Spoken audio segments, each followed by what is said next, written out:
Olá, olá, 1h mais 15. Está começando o Jornal da Difusora em sua primeira edição. Nessa segunda-feira, a semana está só começando, gente, mas está cheia de informação para você. Com Eduardo Ericeira, John Coutrin, Gisele Marques e Kate Almeida na bancada, estamos começando o nosso Jornal da Difusora. Uma ótima segunda para você que está com a gente em todo o Maranhão. Confira agora os principais destaques dessa segunda. Capitania dos Portos libera o ferry José Humberto, que volta a operar aqui no estado do Maranhão. Relatório aponta que o Maranhão é o quarto estado do país que mais desmatou em 2021. Moradores de assentamentos na região de Chapadinha denunciam que maior reserva de bacuri está sendo destruída e famílias que moram há décadas no local estão sendo expulsas de suas localidades. O governo do Maranhão contrata a empresa de Fortaleza para executar serviços de iluminação pública no valor de mais de 17 milhões de reais. Agora, no Jornal da Difusora.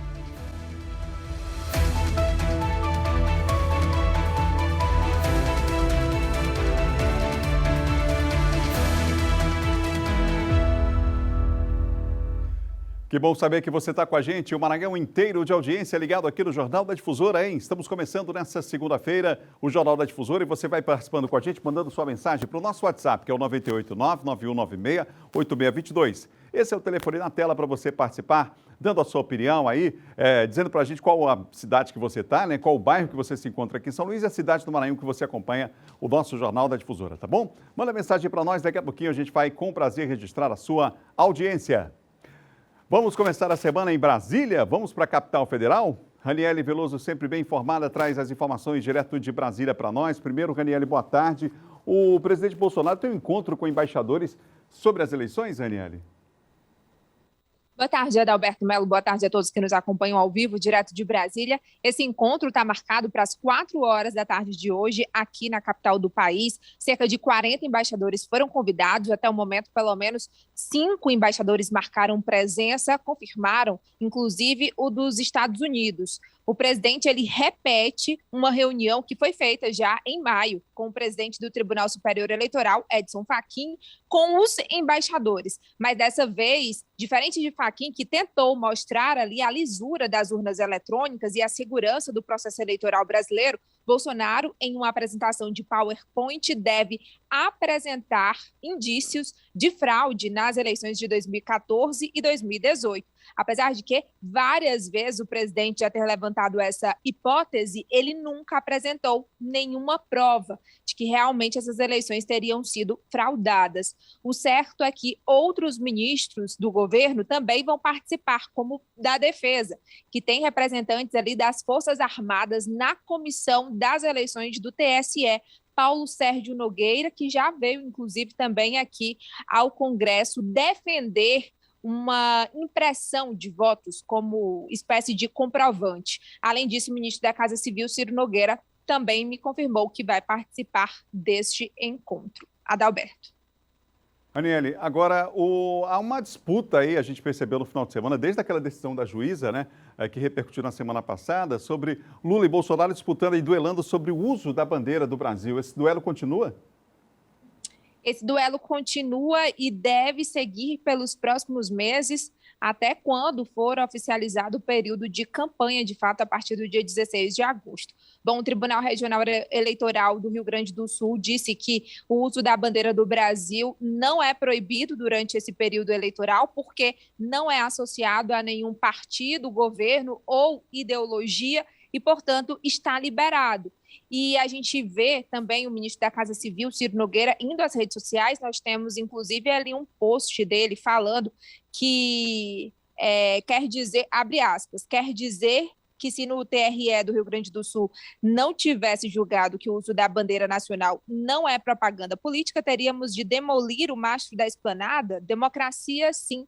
Paranoia, não, fecha aspas. Então, o posicionamento do ministro da Casa Civil, que rivaliza também no mesmo tom do presidente Jair Bolsonaro.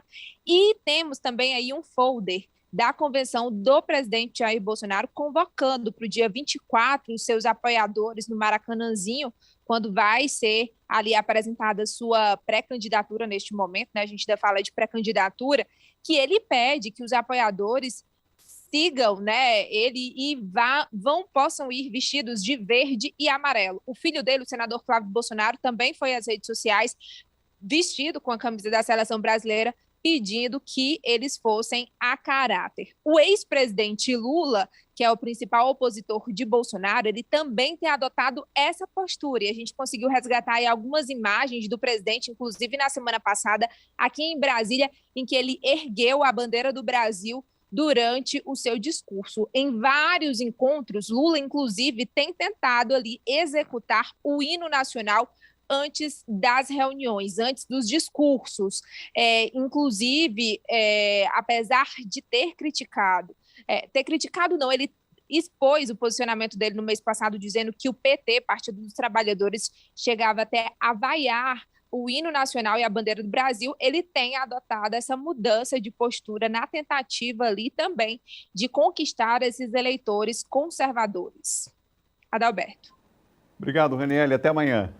Ao vivo falamos de Brasília com a Raniele Veloso. A gente tem inclusive o botão, não sei se deu para colocar no ar, a gente colocou o chamamento do presidente Bolsonaro em relação aí com o verde e o amarelo, mas tem também o botão aí, ó, do Lula também com as cores do Brasil. Então, portanto, essa disputa deve continuar, né? A gente vai acompanhando. 1h mais 21 minutos, 1h21, você ligado aqui no Jornal da Difusora em sua primeira edição. Deixa eu falar uma coisa para você. Você está procurando venda, aluguel, assistência para computadores, equipamentos para você ou para sua empresa? Está na hora de conhecer a Zayo Informática com uma grande variedade de produtos e assistência técnica especializada. Lá na Zayo Informática você encontra cartuchos originais e compatíveis, monitores, notebooks, impressoras e muito mais, hein? Os preços cabem no seu bolso. Então compre pelo site e receba em casa frete grátis para toda a ilha. Eu disse toda a ilha. Então confere em zayoinformatica.com.br ou ainda pelo WhatsApp 989-8428-4649. A Zayo Informática fica na rua 9, quadra 14, número 49, Quatraque 5.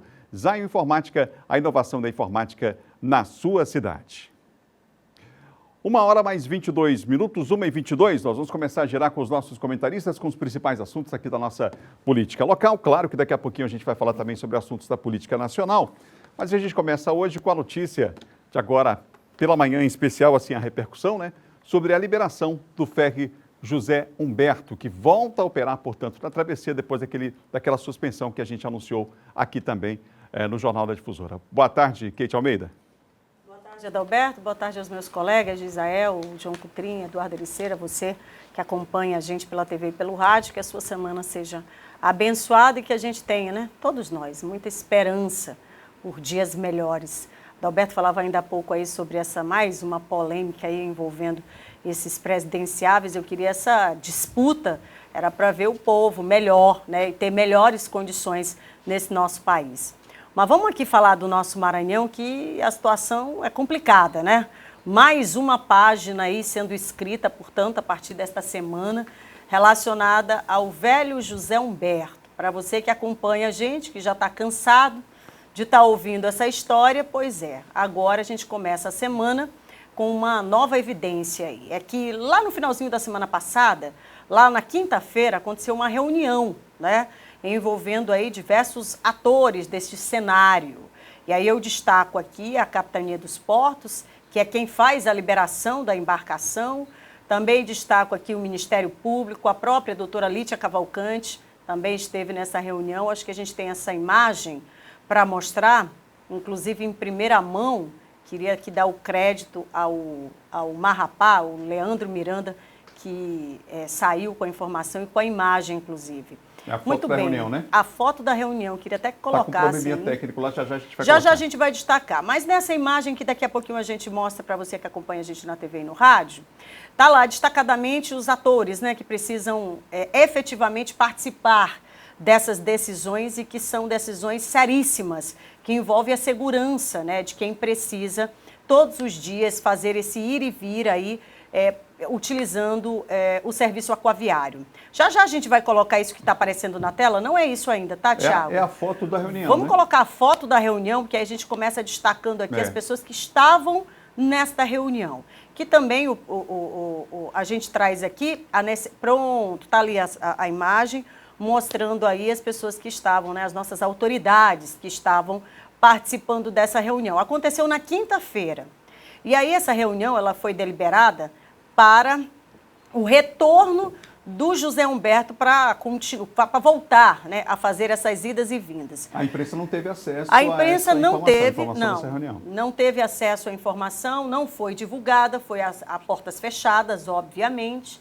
E o fruto dessa reunião, agora sim a gente traz aí o documento, porque o fruto dessa reunião foi uma suposta nova verificação das condições desta embarcação. Por que eu falo suposta? Porque a gente tem um documento, que está sendo mostrado agora na tela, que é a decisão da Capitania dos Portos, que faz, portanto, uma vistoria, é o que diz, então, o documento. E ali são elencados os pontos que foram apresentados ao longo de toda esta confusão e de toda essa novela do ferry de 38 anos e que foi apresentado pelo governo do Estado como novo e de alto padrão. Nesse documento, a gente traz destacado aí, volta ali antes, por favor, Thiago. No documento, No documento, só para a gente colocar aqui na tela, talvez, aqui não, aqui é quem assina, né? Pode subir um pouquinho mais? Folha 2. Na folha 2 a gente tem ali, já vou aqui já falando sobre a reunião que foi realizada no dia 14, está ali descrito, né? Falando sobre as instalações, aquilo tudo. E aí, ele fala no documento, quem assina é o capitão dos portos, ele fala o seguinte, foi realizada no dia 14, nas instalações dessa Capitania dos Portos, uma reunião de acompanhamento da situação do ferry José Humberto, onde foram abordados questionamentos suscitados na referida recomendação, especialmente quanto às discrepâncias técnicas. A recomendação que ele fala aqui é do Ministério Público Federal, tá? E aí, no item B, ele fala, nova vistoria na embarcação foi feita no dia 15 de julho, portanto, no dia seguinte. Sexta-feira. Na sexta-feira já. Na qual foi constatado que não mais subsistem as últimas pendências listadas no relatório de inspeção. Ali a gente está dizendo, né? Ali está falando sobre a inspeção que aconteceu, que está em anexo, né? Restando apenas o que diz o documento, a de número 2, que é documental, ou seja, de ordem estrutural da embarcação, não tem mais. O documento diz que é apenas de documentos, que possui o prazo ainda de 90 dias para ser sanada. E aí ele diz que isto posto, este agente de autoridade marítima e de entendimento que a referida embarcação possui condições de tráfego, uma vez que atende às exigências contidas ali nas normas expedidas pela autoridade marítima. E, por fim, assina ali a nota. Só que o que chama a atenção, e aí daqui a pouquinho a gente também vai colocar os colegas aqui para falarem, é que na última folha, né, aliás, na antepenúltima folha, que aí a gente destaca aqui, tem a tal vistoria, os itens elencados da vistoria, tá? No documento também diz que essa vistoria, e que o fruto dela é exatamente isso que você está vendo na tela, está assinado do dia 20, não é mesmo? Está datado ali do dia 20/6. Só que nós não tivemos acesso a esse tal laudo da vistoria que foi realizada no dia 15.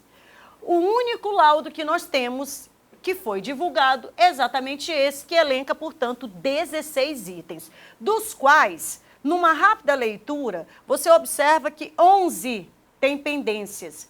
11, entre elas, no casco, vazamento de óleo, coisas seríssimas que são colocadas.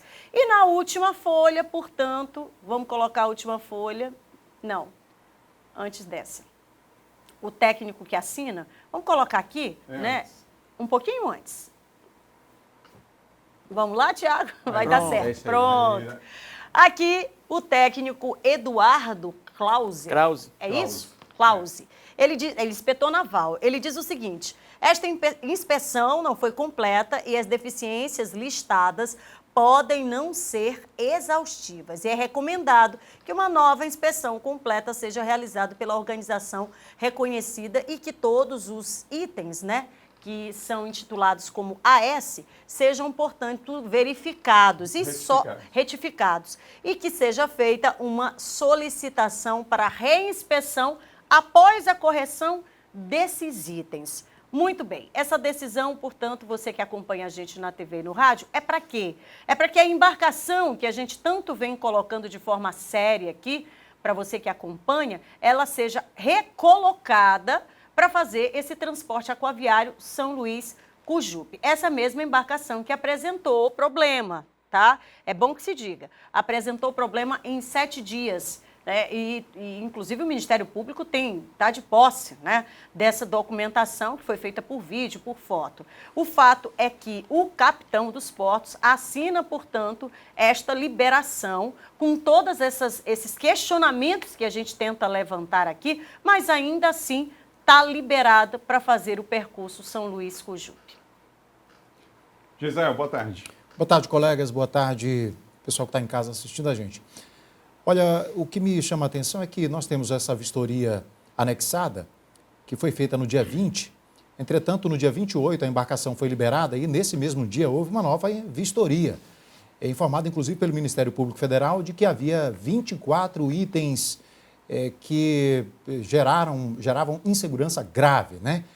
E, portanto, nós só temos acesso a esse laudo do dia 20. Do dia 28 não temos. A capitania diz que há um novo laudo feito, uma nova vistoria feita na última sexta-feira, mas também nós não temos acesso. O único acesso que temos é esse laudo do dia 20 e a capitania diz que todos esses 16 itens, de todos eles, apenas resta sanar um que é de ordem documental, que tem prazo de até 90 dias.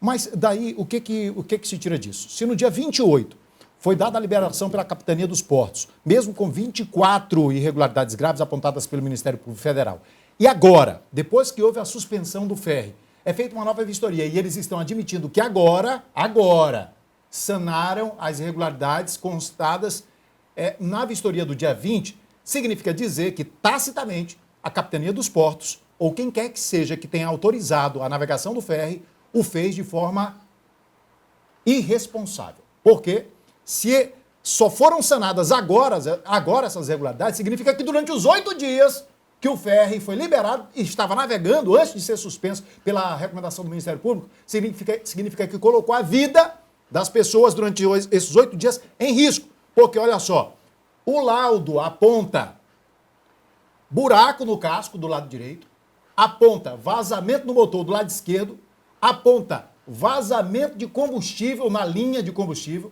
amassado no tanque de número 4, aponta, inclusive, ausência de equipamento de comunicação entre quem comanda a navegação, entre quem comanda as manobras e a casa de máquinas. Visibilidade insuficiente para quem comanda a embarcação de ambos os lados, obstruído por porta e pelos equipamentos de salvaguarda, pelos salva-vidas, pelos botes salva-vidas. Ou seja, durante esses 8 dias, todas essas irregularidades, elas estavam na embarcação. E quem está dizendo isso eu não, é uma confissão tácita da Capitania dos Portos, ao reconhecer que agora, dia 15 apenas, essas irregularidades foram sanadas. Ou seja, durante os 8 dias em que a embarcação navegou, ela navegou colocando em risco a vida das pessoas. Inclusive o laudo do dia 20 diz que há problemas no parapeito da embarcação, que estão no dimensionamento inferior ao recomendado pela norma. Compreende agora? Então, a dúvida que fica é, a Capitania dos Portos liberou hoje, de novo, a embarcação. Podemos confiar? É a pergunta que fica. E cadê o laudo que não pode ser anexado aí a esse documento? A gente vai continuar acompanhando. Nós entramos em contato com o Ministério Público Federal para saber se eles se manifestar sobre a liberação do ferry José Humberto. A informação que tivemos é que o Ministério Público Federal, até agora, não vai se manifestar sobre o assunto. Ministério Público Estadual, tentamos contato também e até agora não obtivemos retorno. Eduardo Ericeira.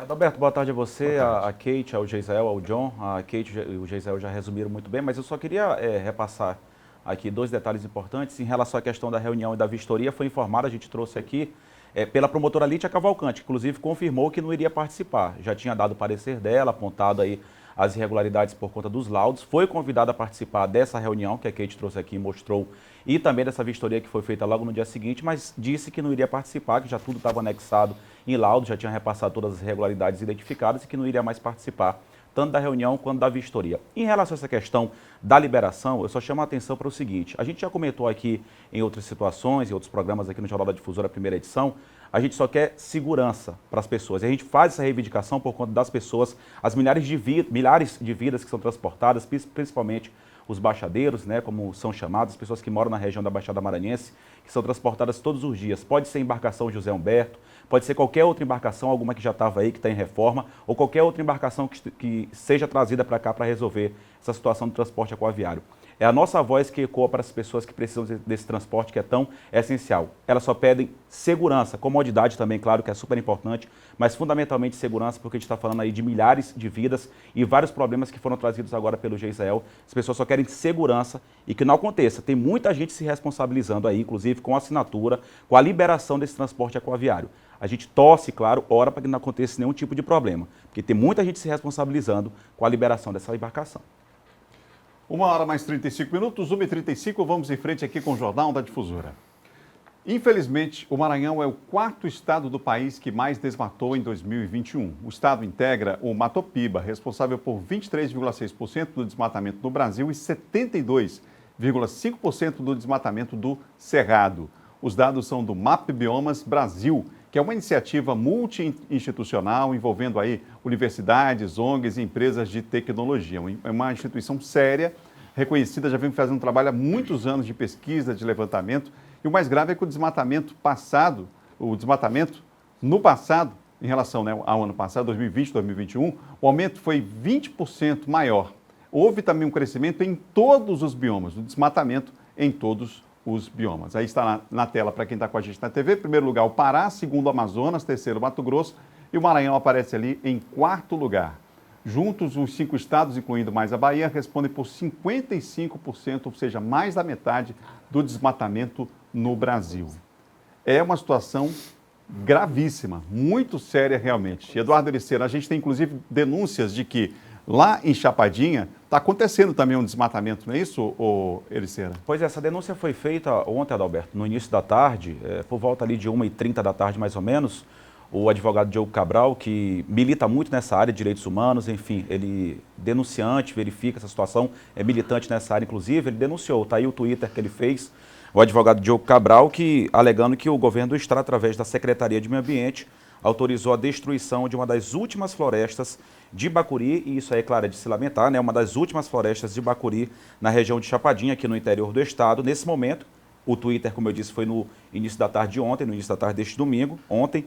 Nesse momento, tratores derrubam árvores centenárias, que devem ser preservadas, claro, não só pela questão ambiental, mas pela questão histórica, enfim, e tentam expulsar famílias na marra. Tuitou aí o advogado Diogo Cabral. Como eu disse, ele é um militante, não é só a questão ambiental também, aí tem a questão social, são famílias que vivem nessa área, dependem desse tipo de atividade econômica, inclusive, trabalham nessa área, vivem nessa área, e acabou denunciando aí no início da tarde de ontem o advogado Diogo Cabral. Não só pela questão, volto a dizer, não só pela questão ambiental, mas tem também a questão do lado social, já que ali habitavam famílias. Agora, Eduardo, o que chama a atenção também é que se há desmatamento, está acontecendo de que forma no Maranhão, né?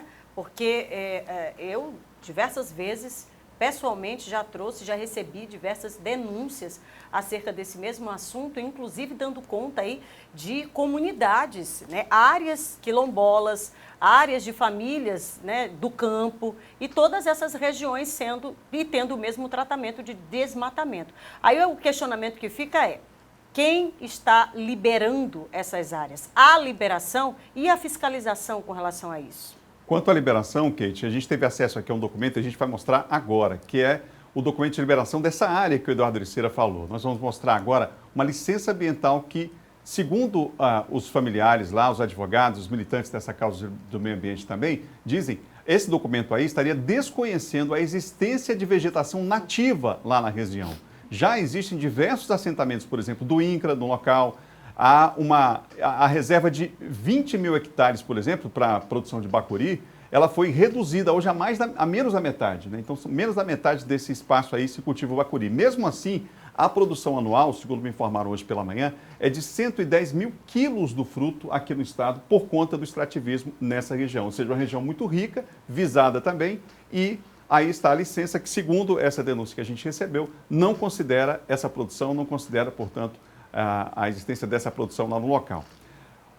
Nós pedimos o posicionamento do governo do estado a respeito dessa situação, mas até o momento não recebemos resposta sobre o assunto. Eles estão, inclusive, lá na região se organizando, deve inclusive vir ainda esta semana a São Luís para puxar um debate, uma discussão sobre essa questão, que não é nova não, já há muitos anos essa região lá é disputada, inclusive, tem moradores que estão lá há décadas, mas que estão sendo pressionados a deixar, inclusive, essa região. A gente vai só para reforçar, Alberto, Alberto, tem a questão ambiental, a questão social das famílias, tem a questão econômica, né, que trabalham nessa área com os bacuris, enfim. E lamentar também esse dado que você trouxe aí, que detém a maior parte ali da Amazônia Legal, uma área super desmatada, não só o Maranhão, mas reunindo esses outros estados, que tem desmatado, mais da metade do Brasil vive nessa área, uma área verde que tem sido desmatada, infelizmente, aí no país. Também lamentar essa situação. E o Maranhão já foi, inclusive, denunciado internacionalmente em razão de todos os casos que acontecem. Pessoas estão morrendo exatamente por essa questão. 1h mais 40 minutos, 1h40, você ligado aqui no Jornal da Difusora, em sua primeira edição. Um recado para você, hein? Fiat em São Luís é Fiat Revemar, uma concessionária completa com atendimento personalizado e excelência na prestação de serviços. A nossa oficina possui profissionais qualificados pela Fiat com peças e acessórios originais e de altíssima qualidade. Agende um test drive, conheça toda a tecnologia, conforto e segurança que os nossos carros oferecem, além das entradas facilitadas e parcelas reduzidas. Tudo isso para você não perder a chance de ter um Fiat para chamar de seu. Acesse, portanto, fiatrevemar.com.br ou ligue 3042-272. Fiat Revemar, venha nos visitar e vire a chave dos seus sonhos. Unidade Centro na Kennedy 147, na Jordoa, e Unidade Holandeses na Avenida dos Holandeses 22, no bairro Calhau, em São Luís. Fiat, você sabe, é Revemar. A gente vai para o intervalo, daqui a pouquinho tem as notícias do interior do estado, você vai poder também participar mandando sua mensagem para a gente aqui. E mais, e atenção, hein? Começa hoje o prazo para solicitar um voto em trânsito. A gente fala sobre o assunto já, voltamos em instantes.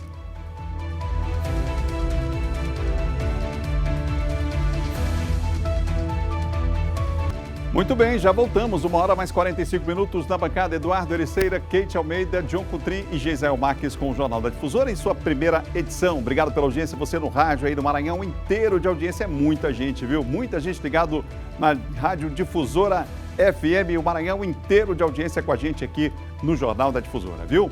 Recado para você, hein? Você já pensou em morar pertinho da praia, amigo, pagando prestações que cabem no seu bolso? Olha, chegou a sua hora porque o Costa Araçagi Condomínio Clube é para você, hein? ITBI, registro grátis, condições especiais, facilidades no seu financiamento, área de lazer completa, apartamentos de 45, 47 metros quadrados. Chama no WhatsApp aí, ó, para fazer o melhor negócio da sua vida. 989-9109-0335 ou 989-9188-4845. Ou então você aponta aí a câmera agora mesmo, né, do seu QR Code, você que está com a gente na televisão, está aparecendo na tela, hein? Você fala imediatamente com um dos nossos corretores, viu? Seja para investir ou para morar, o Costa Araçagi é o lugar, o empreendimento Franeri Tenda. 1h mais 46 minutos, e atenção, hein? Porque a partir de hoje os eleitores vão poder solicitar um voto em trânsito, hein? A partir de hoje, prazo estendido até o dia 18 de agosto, e o Ciro Mineiro tem mais detalhes, mais informações para nós. Boa tarde, Ciro. Boa tarde, Adalberto, a você, a todos aí no estúdio, também quem acompanha o Jornal da Difusora na sua primeira edição. É isso mesmo, viu, Adalberto? Os eleitores podem solicitar o voto em trânsito a partir de hoje, segunda-feira, dia 18, com prazo estendido até o dia 18 de agosto. Na ocasião, o cidadão poderá indicar o local fora de seu domicílio eleitoral onde pretende votar acima de tudo. O voto em trânsito, Adalberto, é permitido somente para eleitores que estão com título regularizado. Quem estiver fora de seu estado poderá votar somente para presidente da República. O eleitor que estiver fora da sua cidade, mas em um município localizado no mesmo estado, poderá votar para todos os cargos em disputa. Essa modalidade, no caso voto em trânsito, não vale para urnas eletrônicas instaladas no exterior. Porém, o eleitor brasileiro que mora fora do país, mas que estará no Brasil no período das eleições, poderá solicitar o voto em trânsito. Relembrando, Adalberto, que o Tribunal Regional Eleitoral do Maranhão, na verdade a Justiça Eleitoral, o Tribunal Superior Eleitoral, está cumprindo diversos prazos nesse ano, que é um ano eleitoral, exatamente porque o primeiro turno das eleições está marcado para o próximo dia 2 de outubro. Então, todos esses prazos estão sendo cumpridos e agora também mais esse, o voto em trânsito. Voltamos com você, Adalberto, aí no estúdio. Obrigado, Ciro. Obrigado pelas informações. 1h mais 47 minutos, 1h47. Vamos para a Imperatriz, que fez aniversário no sábado. E olha que bem que merecia um presente, né? Imperatriz, um bom atendimento, por exemplo, do sistema de água. Lá falta água e essa falta d'água afeta metade dos bairros de Imperatriz. Ô, Marcelo Júnior, fala pra gente, atualiza aí. Boa tarde. Boa tarde para você, Adalberto. Boa tarde para quem acompanha o Jornal da Difusora nesta segunda-feira, acompanhando a gente na TV e no rádio. 170 anos de Imperatriz no último sábado, mas muito sofrimento e muitos problemas em diversos bairros aqui da cidade por conta da falta do abastecimento de água. Não tem água em metade da cidade de Imperatriz nas torneiras. E com isso, a situação realmente está complicada. E para completar, a Companhia de Saneamento Ambiental do Maranhão não fez nenhum comunicado prévio à população. E aí muita gente que já sofre com esse problema no dia a dia, o negócio ficou realmente ainda pior. É uma situação agora delicada, de calamidade. Repito, metade dos bairros de Imperatriz sem o fornecimento de água, afetando aí milhares de pessoas. Nós somos às ruas hoje conversar com a comunidade que reclamou bastante desse descaso, desta falta de fornecimento de água potável nas torneiras. Vamos conferir. A água que eu estou usando aqui em casa, a gente traz da roça, a gente tem um poço lá, a gente leva uns litros e enche uns caroços de trás, e a gente está usando aqui, porque a água aqui é muito pouca. Durante o dia a gente não banha, se molha um pouquinho à noite, porque quase sempre estamos sem água. Desde a semana passada que não tem água. Eu, pelo menos, sou deficiente, não posso carregar água. Está muito difícil para a gente ir no banheiro, está difícil para tomar banho. Ela vai e volta, e aí não consegue encher as caixas, a gente dando essa dificuldade. Você viu aqui enchendo balde, enchendo tanque de lavagem, essas coisas todinhas. E ninguém dá uma satisfação para a gente, ninguém fala nada. Diz assim, ó, aconteceu algum problema. Ontem que eu vim saber que tinha queimado uma bomba, mais de 10 dias a Câmara não tem condição de consertar uma bomba. É inadmissível, né? É você com dificuldade. Aqui tem criança, precisa de água, né? Mas não só criança, mas todo mundo precisa de água. É um recurso indispensável para nós.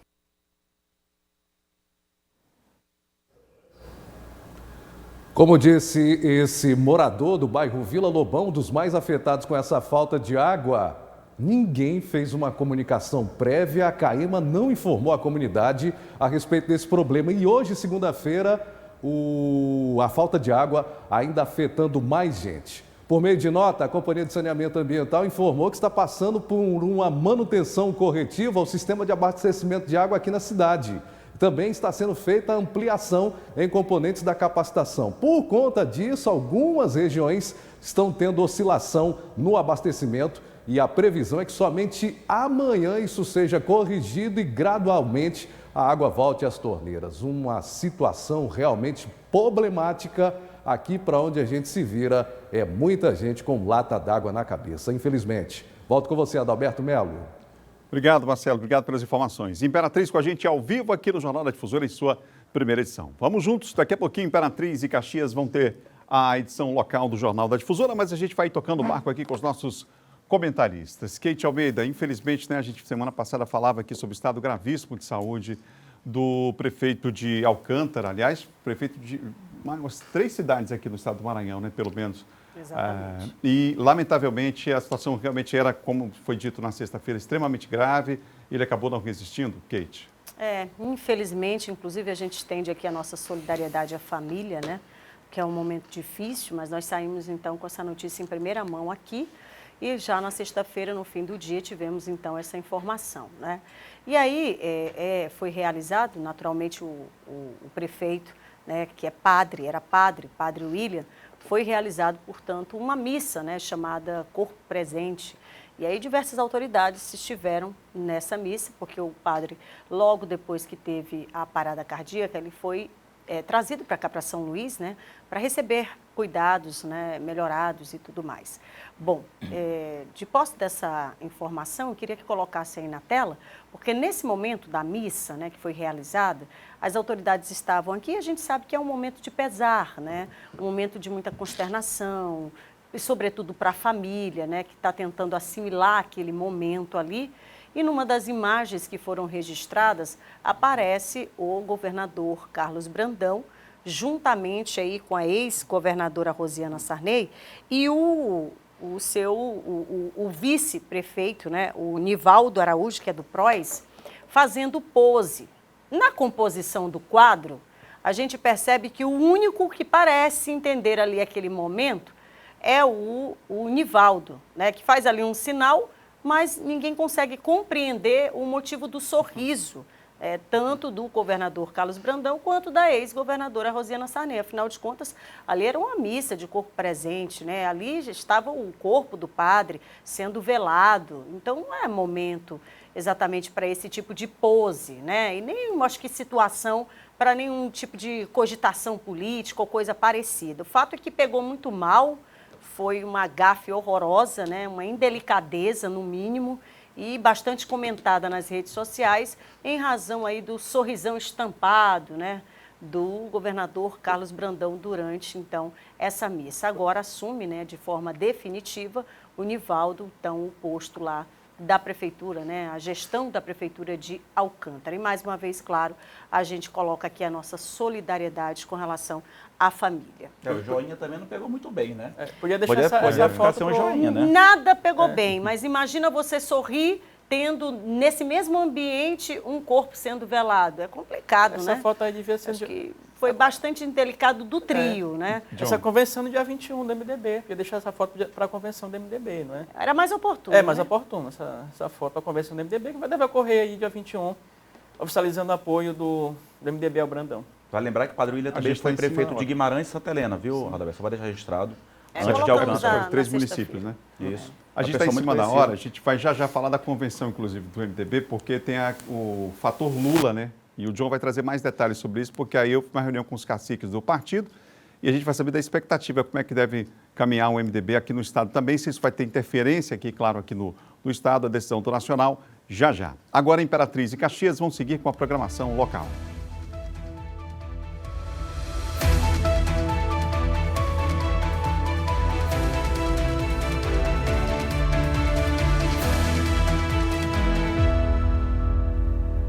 John Coutrinho, aproveitando a deixa que você deu aí em relação ao MDB, a convenção, enfim, né? A reunião do partido. O Lula se reuniu com os caciques aí do partido, né? E aí está esperando realmente ter o apoio?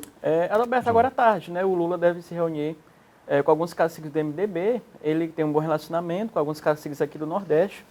Essa reunião está marcada, a priori, com alguns senadores, entre eles Renan Calheiros, que é de Alagoas, que vai apoiar o Lula no Estado, Eduardo Braga, do Amazonas, Marcelo Castro, do Piauí, Veneziano Vital do Rego, Paraíba, e o ex-senador Eunício Oliveira, né? A expectativa também do governador do Pará, Helder Barbalho, mas não foi confirmado ainda.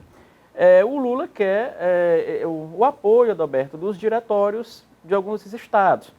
Além do Maranhão, ele pode já ter confirmado hoje ainda, Adalberto, o apoio de outros estados, né, como Alagoas, Bahia, Paraíba, Ceará, Rio Grande do Norte, Pernambuco, Piauí, Amazonas e Pará. São alguns dos estados em que há uma inclinação desses diretórios em apoiar o Lula por conta das lideranças locais. Trazemos o caso aqui do Maranhão, né, que sabe das boas relações históricas da família Sarney com o Lula. Né? Inclusive, já quem não lembra, né, que já houve até intervenção aqui no PT para que o partido apoiasse, né, a Rosiana e deixasse de apoiar o Flávio. Isso já aconteceu. O Lula esteve recentemente aqui no Maranhão, teve um encontro, né, foi ali jantar ali com a ex-governadora Rosiana Sarney, com outros membros do partido, e essa possibilidade. Ainda não declarou por conta também da questão interna do MDB, da Simone Tebet, que é pré-candidata à presidência do partido, pré-candidata a presidente pelo partido, o MDB, mas de certa forma sofre um esvaziamento, até porque não vai muito bem nas pesquisas e aos interesses locais. Não é? Então, mas o Baleia Rossi, que é o presidente nacional, não quer aí, de certa forma, que pode até apoiar o Lula, mas que não, de certa forma, atinja, né, que continue a Simone Tebet como candidata.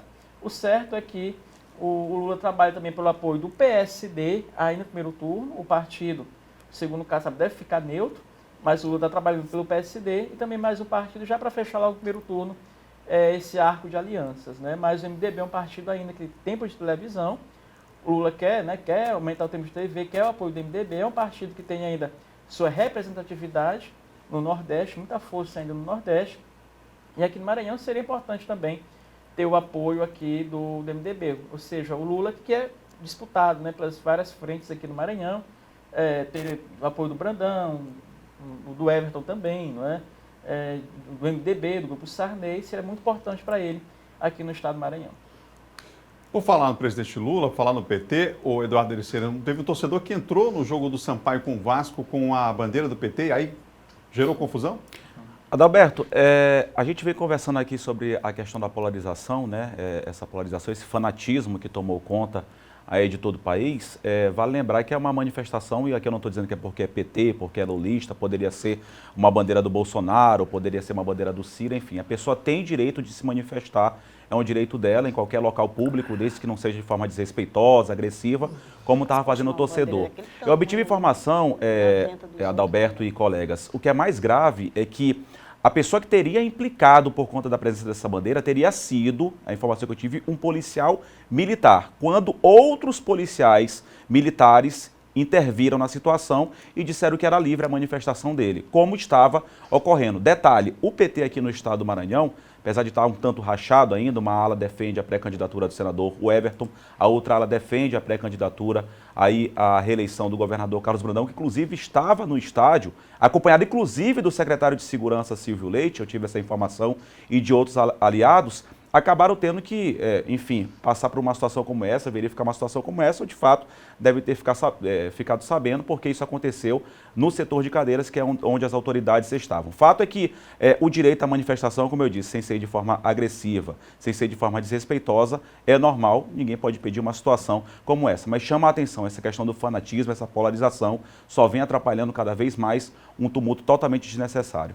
Agora vale, claro, o bom senso em todas as relações, porque se você volta ali na foto, na imagem, perdão, no vídeo, para quem está acompanhando no rádio, a bandeira não é uma bandeira pequena não, viu, Eduardo? É uma bandeira grande.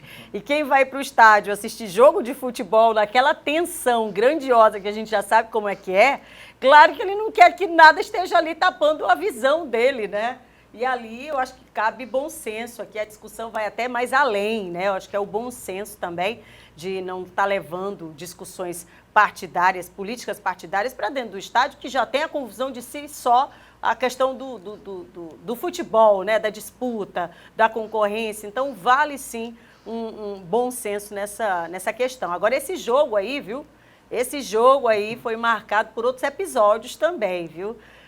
Inclusive, você estava falando aí sobre manifestações, o próprio governador Carlos Brandão estava no estádio, né? Acompanhado aí, que você falou, do secretário de Segurança Pública. É o de esporte também, estava o Fábio Macedo, que é um deputado também do Podemos, que apoia ele. Tinha várias autoridades, na verdade. Assim, uma recepção muito positiva assim não, viu? Quem estava por lá disse no momento, inclusive, foi citado e não foi muito bem recebido lá pela população, não, viu? Eu acho que cabe bom senso, né? Eu acho que as pessoas têm que realmente, se vai para o estádio mesmo para se divertir, seja como pessoa, seja como autoridade, seja como... Tem que deixar essa questão de lado e ir para se divertir, principalmente se for levar família, se for levar... Enfim, tem que ir realmente com essa finalidade, é o que deve acontecer.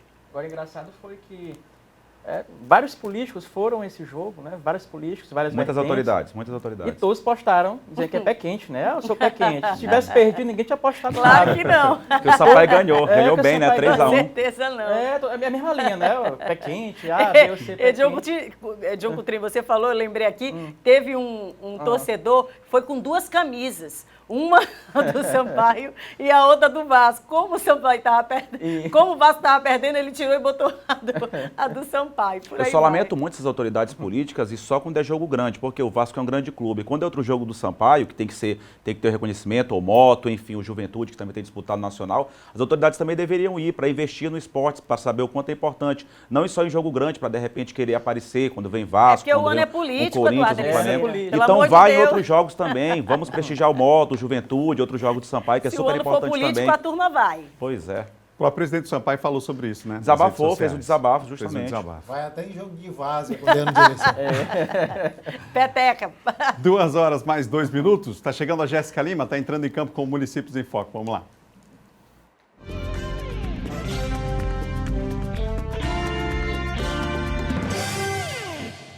Olá! A Secretaria Municipal de Assistência Social de Senador La Rocque tem trabalhado constantemente no programa Alimenta Brasil. Mais uma etapa do Programa de Aquisição de Alimentos, PAA, e a Secretaria de Assistência Social, juntamente com a Secretaria de Agricultura, adquirindo os produtos aqui, produtos de qualidade dos nossos produtores, e será distribuído aí para famílias que estão em situação de vulnerabilidade no município. Então, é a nossa gestão fazendo de fato assistência social e assistindo a nossa comunidade com esse importante programa, que já vem sendo realizado desde o ano passado e hoje estamos dando continuidade. Esse foi o destaque do Municípios em Foco. Até a próxima edição. E olha só, chegou o que promete ser o maior festival do Norte e Nordeste no segmento de cachaça, hein? É o Festival Maranhense de Cachaça que vai ser realizado no Multicenter Negócios e Eventos. Serão 3 dias de muita troca de conhecimento e exposição dos mais variados tipos e marcas de cachaças com produção local. Você vai poder acompanhar o Festival Maranhense de Cachaça através da cobertura do Sistema Difusora. A TV vai levar cada detalhe para dentro da sua casa com transmissão ao vivo durante os dias do evento. A cobertura completa no rádio, na Difusora FM, no portal Difusora ON e em nossas redes sociais. O Festival Maranhense de Cachaça é uma realização do Instituto Ecobio e Sind Bebidas Maranhão, com a realização do Sistema Difusora e apoio do Sebrae, Senar, Banco do Nordeste, FIEMA, Senai, Governo do Maranhão e Prefeitura de São Luís. 2h04. Vou fazer o seguinte, a gente vai para o intervalo. Na volta, o relatório final da CPI que apurou possíveis irregularidades na gestão de transportes aqui da capital foi protocolado no Tribunal de Contas, do Ministério Público do Estado e outras informações com os nossos comentaristas aqui da bancada já depois do intervalo. A gente vai para o intervalo rápido e volta já.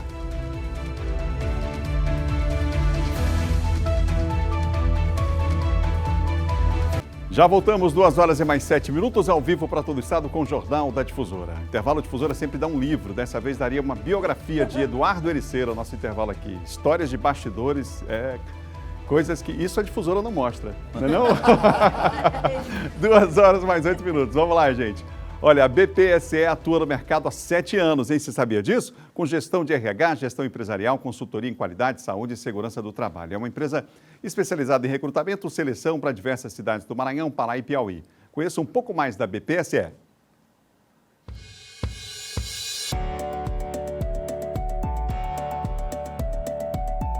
Olá, eu sou Daniele Sanches, fundadora e CEO da BPSE, Business Partners Serviços Empresariais. Nós somos uma empresa maranhense, fundada em 2015, para trazer soluções em RH, qualidade e segurança do trabalho. O nosso maior objetivo é não apenas movimentar empresas, mas ser parceiros de negócios. Nossa missão: nós queremos ser os melhores. Por isso, nós desenvolvemos e executamos estratégias para atuar como protagonistas de transformação no negócio, gerando uma troca benéfica, rentável, encantadora, duradoura e exclusiva entre as pessoas envolvidas. Hoje, nós atuamos no Maranhão, Pará e Piauí, com uma equipe com mais de 30 funcionários focados em trazer soluções.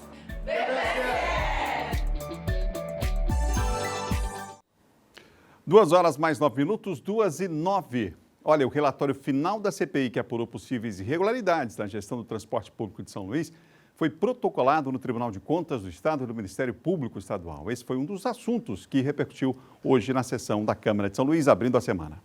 A sessão desta segunda-feira foi marcada pela posse de Marlon Garcia, que após 6 anos retorna ao Parlamento Municipal. Nós vamos dar continuidade ao trabalho que nós deixamos aqui há 6 anos atrás, né?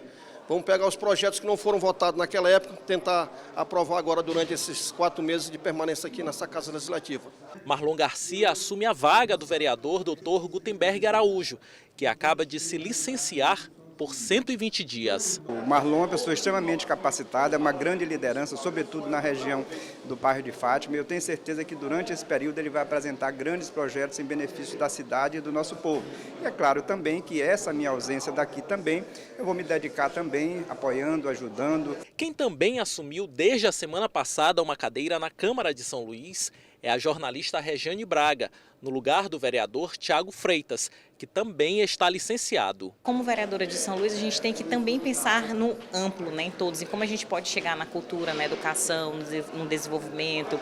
Logo quando eu cheguei, já foi aprovado aqui o reajuste de 15%, né, dos salários dos agentes de endemias e agentes de saúde. Então também fiquei muito feliz em contribuir com isso. E é isso, né, a gente está aqui a favor da população. Quem presidiu a sessão desta segunda-feira foi o vereador Otávio Sueiro. A casa segue debatendo assuntos importantes. A lei de diretrizes orçamentárias, por exemplo, deve entrar em votação no próximo dia 27. No dia 27 de julho está definido pela Comissão de Orçamento da Casa que a gente possa apreciar em plenário e em breve encaminhar a Lei de Diretrizes Orçamentárias para o Executivo e assim a gente possa ter a previsibilidade do que será executado no ano de 2023. Quanto à CPI do transporte público, o relatório com todas as informações levantadas já foi encaminhado ao Ministério Público para que possa tomar as medidas cabíveis. A CPI fez a sua parte, dentro da competência da Câmara Municipal de São Luís e dos vereadores que lá estiveram como membros titulares. Agora esperamos do Ministério Público e do Judiciário tomar as medidas cabíveis e que possam ser efetivas e concretas para mudar essa realidade para a população ludovicense. Vamos aguardar. 2 horas mais 11 minutos, 2h11. E olha, o Sistema Difusora preparou uma programação especial em que vai ter início dia 25, contando com um programa repleto de atrações e diversidades. É o Verão Difusora que está chegando, eu tenho certeza que você não quer ficar de fora de nenhuma das nossas programações, né? Fica ligadinho aqui com a gente, um oferecimento de Uninasal. Sol, praia, piscina e muita diversão. Sinônimos de pura alegria para quem tanto esperou o período de férias. E junto com as férias chegou o Verão Difusora, um programa especial para enaltecer ainda mais as belezas naturais, pontos turísticos e formas de se divertir no Maranhão. Dos dias 25 a 29 de julho, aqui na TV Difusora. Oferecimento Uninasal. 2 horas mais 12 minutos. Kate Almeida, o governo do estado contratou uma empresa de Fortaleza para executar serviços de iluminação pública. Você teve acesso aos valores? Exatamente, Adalberto. A gente começa a semana com mais uma contratação, uma licitação milionária, né? É muito dinheiro, minha gente. Se a gente fosse pegar a semana passada e já começar a somar para essa semana, é complicado essa calculadora, viu? Vamos colocar logo na tela, em razão do tempo. É uma contratação de uma empresa, exatamente de Fortaleza, com endereço lá de Fortaleza, e é para a execução de serviços de modernização do parque de iluminação nos municípios maranhenses. O valor, gente, é um pouco mais de 17 milhões de reais. Está aí estampado na tela, né, o valor, né, e a descrição do serviço, a contratação desse serviço para a execução, que seria isso, né, iluminação dos municípios maranhenses. E foi feita pela Secretaria de Estado da Infraestrutura, que é comandada, portanto, pelo Aparício Bandeira. A empresa, né, que foi, portanto, contratada é a Cosampa, ou Cosampa, eu acho que deve ser uma ou outra pronúncia, tá? Está sediada lá no bairro Boa Vista, na cidade de Fortaleza. Portanto, gente, essa contratação ocorreu aí por meio de licitação nessa modalidade de concorrência. O documento é extenso, aparece agora na tela para quem está acompanhando no rádio. O fato é que a deliberação da contratação é para serviços de iluminação. Um pouco mais de 17 milhões para atender a iluminação pública dos municípios. Resta saber agora se vai dar tempo de executar nesses próximos 6 meses. Afinal de contas, como dizia minha avó, é o derradeiro tempo que tem, né, dessa gestão para poder fazer outros serviços. E aí, mais 17 milhões de reais saindo dos cofres públicos para a execução desses serviços. São 2 horas mais 14 minutos, você ligado aqui no Jornal da Difusora. Vamos botar na tela aqui uma nota que foi feita hoje de manhã, quando um cidadão abasteceu no posto de gasolina, colocou R$100 exatamente para saber qual é o percentual que está se cobrando aí com desses R$100, quanto desses R$100 vai de imposto, já que tivemos a redução da alíquota. Bota na tela. Vamos comentar então esse assunto? Olha aí, ó. Tá ali, ó. Pronto. Não mudou nada, né? Inclusive, a gente vê exatamente que o percentual, no final aí, ô Tiago, pode subir, no rodapé. Pronto, no rodapé está aqui, ó.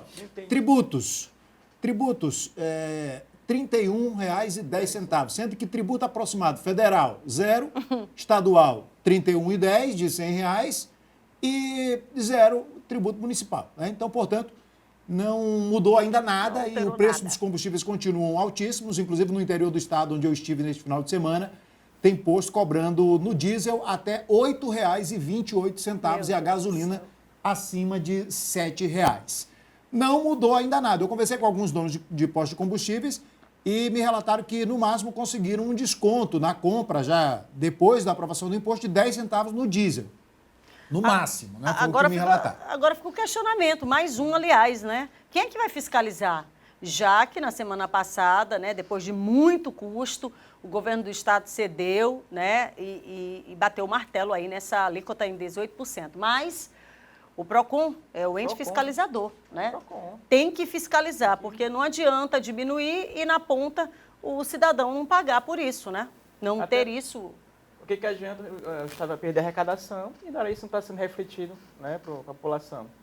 Acho que o PROCON tem que ir para cima. E tem alguns postos que estão cobrando 5,98. É errado. É errado. A redução para 18%, mais ou menos, tem que baixar e para aproximadamente 5,85. Eu falei com alguns economistas. Também já tem parlamentar que está fiscalizando essa situação, inclusive já gravou vídeo, colocou na rede social, que vai para cima também, não só o PROCON, mas tem que ficar abaixo de 5,90. Baixaram só para 5,98. É pouco pela redução que foi aprovada na Assembleia. Os empresários também têm que se conscientizar, têm que verificar essa situação. O Geisel trouxe uma informação aqui, mas se baixar o ICMS por 18%, tem que ficar abaixo de 5,90. Perspectiva era de 60 centavos até 90 centavos, e outros estados já chega a 5,70, 5,80. 5,77 no Rio de Janeiro, né? É o estado que mais conseguiu baixar esse valor e está lá, 5,77. Eu olhei, Como é que 5,98? Está errado, alguma coisa, o cálculo não está batendo. Tem que fiscalizar mesmo. A gente vai ficando por aqui, amanhã tem mais 1h15 da tarde. Um bom começo de semana para todos, viu? Em nome de toda a equipe aqui. Amanhã a gente se encontra, se Deus quiser.